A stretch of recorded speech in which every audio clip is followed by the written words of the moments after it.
पाकिस्तान में इमरान खान की सरकार गिरी। देर रात नेशनल असेंबली में हुई वोटिंग में इमरान के खिलाफ 174 वोट पड़े। वोटिंग के नतीजे से पहले ही इमरान ने छोड़ा पीएम हाउस।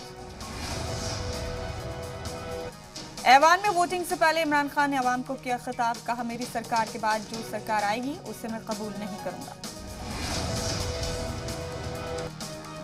ऐवान में अली मोहम्मद खान ने कहा, मेरा लीडर फिर लौटेगा। हम न झुके हैं और न बिके हैं।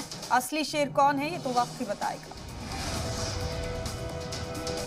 इमरान खान के करीबी फवाद चौधरी का बयान। कहा, पाकिस्तान के लिए अफसोसनाक दिन, लुटेरों की हुई घर वापसी। नेशनल असेंबली के बाहर इमरान खान के हामियों ने किया एहतजाजी मुजाहरा। इमरान खान की हिमायत में की नारेबाजी। इमरान खान सरकार की विदाई के बाद पीएमएल-एन सदर शहबाज शरीफ ने ऐवान को किया खिताब। बोले, पाकिस्तान के लिए नया दिन है, हम बदला लेने नहीं आए। अपोजिशन की जीत के बाद बिलावल भुट्टो ने ऐवान में की तकरीर। कहा, यह पुराने पाकिस्तान का इस्तकबाल है। नौजवानों को भी दिया पैगाम। कहा, कुछ भी नामुमकिन नहीं। पीर तक हो जाएगा नए पीएम का इंतखाब। नेशनल असेंबली में पीर को नए पीएम के लिए होगी वोटिंग। नवाज शरीफ का पाकिस्तान लौटने का रास्ता हुआ साफ। पाकिस्तानी मीडिया के हवाले से खबर, ईद के बाद वतन वापसी कर सकते हैं नवाज शरीफ। जी मीडिया की एक और नई उड़ान। Zee Delhi NCR Haryana news channel की आज लॉन्चिंग। राज्यसभा रुकन डॉक्टर सुभाष चंद्र मुल्क को वक्त करेंगे नया न्यूज चैनल। हरियाणा के वजीर आला मनोहर लाल खट्टर और दिल्ली के वजीर आला अरविंद केजरीवाल भी करेंगे शिरकत।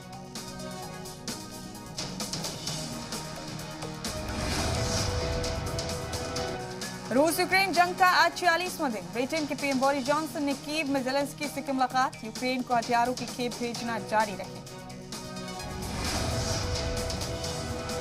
जंग के बीच यूट्यूब ने रूस पर की कार्रवाई। रूस की पार्लियामेंट के चैनल को किया ब्लॉक।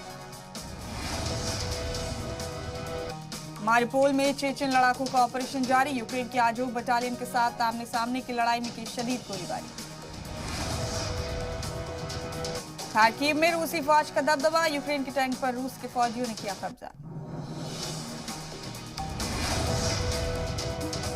माशी बोरान से जूझ रहे श्रीलंका को मदद की उम्मीद। जल्द वाशिंगटन जाएगा श्रीलंका का आला सचिव। श्रीलंका में माशी बोरान के बीच वजीर खजाना अली साबरी बोले, हालात सुधारने के लिए 6 महीने में $3 अरब की जरूरत। हिंदी जुबान पर शाह के बयान को अधीर रंजन चौधरी ने बताया सकाफती दहशतगर्दी। बोले, इसे बर्दाश्त नहीं करेंगे। वजीर दाखिला अमित शाह ने हिंदी को अंग्रेजी के ऑप्शन मानने को लेकर दिया था बयान। आज से पूरे मुल्क में 18 साल और उससे ऊपर के लोगों के लिए precautionary dose. Private vaccine centre में डोज ले सकेंगे लोग।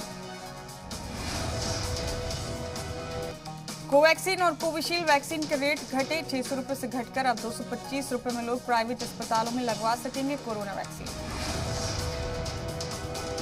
जम्मू कश्मीर में हिंदुस्तानी फौज का मिशन ऑल आउट। इस साल जनवरी से अब तक मारे गए 45 दहशतगर्द। बागपत के बड़ौत में 10वीं के इम्तिहान के दौरान पकड़े गए 2 मुन्ना भाई। पुलिस ने दोनों को किया गिरफ्तार। प्लेन में खातून क्रू मेंबर से 3 मुसाफिरीन ने की फहशी। परेशान होकर मुतासरा ने लखनऊ एयरपोर्ट पर की शिकायत। सीआईएसएफ मुलाजमी ने तीनों मुल्जिमान को पुलिस के हवाले। हरदोई में खातून की खरीद फरोख्त का मामला है सामने। मुल्जिमान पर लोगों ने किया हमला। फायरिंग में एक शख्स को लगी गोली। पुलिस ने एक मुल्जिम को किया गिरफ्तार। मुंबई में काली पीली टैक्सी से सफर करना हो सकता है महंगा। सीएनजी की कीमत बढ़ने की वजह से टैक्सी यूनियन ने आरटीओ को किराया बढ़ाने की तजवीज दी। कम से कम किराया 30 रुपए करने का किया मुतालबा। और पूरे मुल्क में आज रामनवमी की धूम। मंदिरों में सुबह से लगी अकीदतमंदों की भीड़। पीएम मोदी जूनागढ़ में उमिया माता मंदिर की यौम तासीस तकरीब को करेंगे इफ्तिताह।